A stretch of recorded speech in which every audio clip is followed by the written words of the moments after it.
Olá, gente, tudo bem?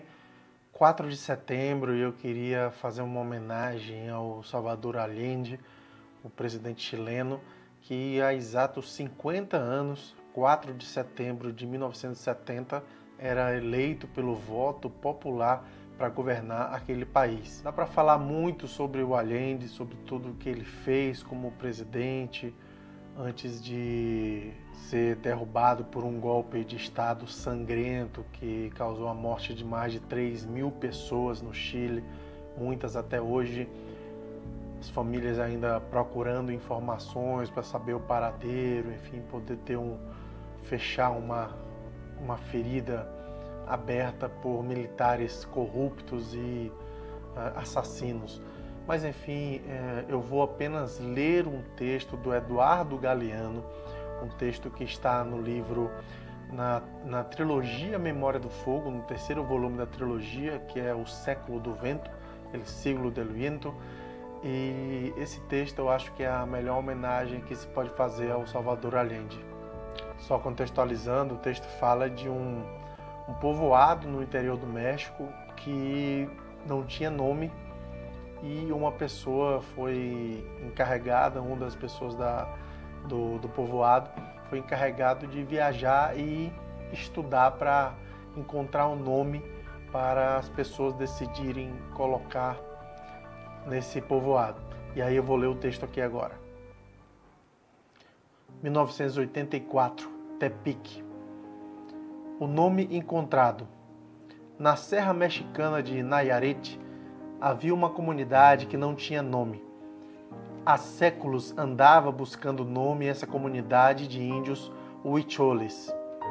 Carlos Gonzalez o encontrou, numa pura casualidade. Este índio huichol tinha vindo à cidade de Tepic para comprar sementes e visitar parentes. Ao atravessar um depósito de lixo, apanhou um livro jogado entre os restos. Há alguns anos, Carlos tinha aprendido a ler a língua de Castela, o espanhol, o castelhano, que mal ou bem conseguia ler. Sentado à sombra de um beiral, começou a decifrar as páginas. O livro falava de um país de nome estranho, que Carlos não sabia localizar, mas que devia estar bem longe do México, e contava uma história recente. No caminho de regresso, caminhando serra acima, Carlos continuou lendo. Não podia se soltar dessa história de horror e bravura. O personagem central do livro era um homem que tinha cumprido sua palavra. Ao chegar na aldeia, Carlos anunciou eufórico: "Finalmente temos nome." E leu o livro em voz alta para todos. A tropeçada leitura ocupou quase uma semana. Depois, as 150 famílias votaram. Todas votaram sim. Com danças e cantos, selou-se o batizado. Agora tem como ser chamados. Esta comunidade leva o nome de um homem digno, que não duvidou na hora de escolher entre a traição e a morte. Vou para Salvador Allende, dizem agora os caminhantes. Não tem como não se emocionar cada vez que eu leio esse texto, assim como muitos galeanos, mas esse, especialmente agora, quem não sabe, eu estou morando em Mendoza, na Argentina, vim para cá por vários motivos, entre esses motivos, eu estou fazendo mestrado aqui em estudos latino-americanos, e o meu projeto é sobre o Chile, sobre o processo social que o Chile está vivendo agora em relação à nova Constituição que foi arrancada pelo povo, mas esse é outro assunto. E aí, não posso deixar de fazer um diálogo com o Galeano entre os livros dele.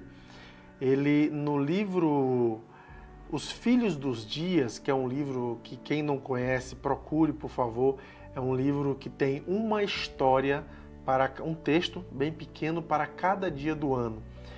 E exatamente no dia 4 de setembro, o Galeano escreveu o seguinte, nesse livro Os Filhos dos Dias. Palavra. No ano de 1970, Salvador Allende ganhou as eleições e se consagrou presidente do Chile. E disse: "Vou nacionalizar o cobre."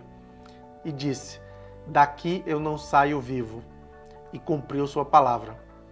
Daqui ele estava se referindo ao Palácio de La Moneda, que foi bombardeado por aviões da Força Aérea Chilena e sob a orientação dos Estados Unidos. Esse golpe vale sempre lembrar, do Henry Kissinger, que ainda ganhou um prêmio Nobel da Paz anos depois. É brincadeira, mas enfim.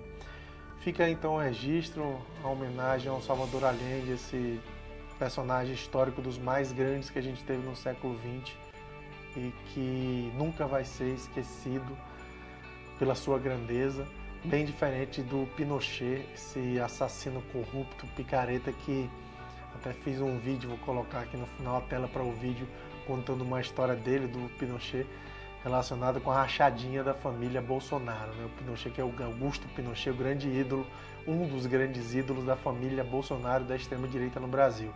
Mas é isso. Viva Allende! Viva Allende!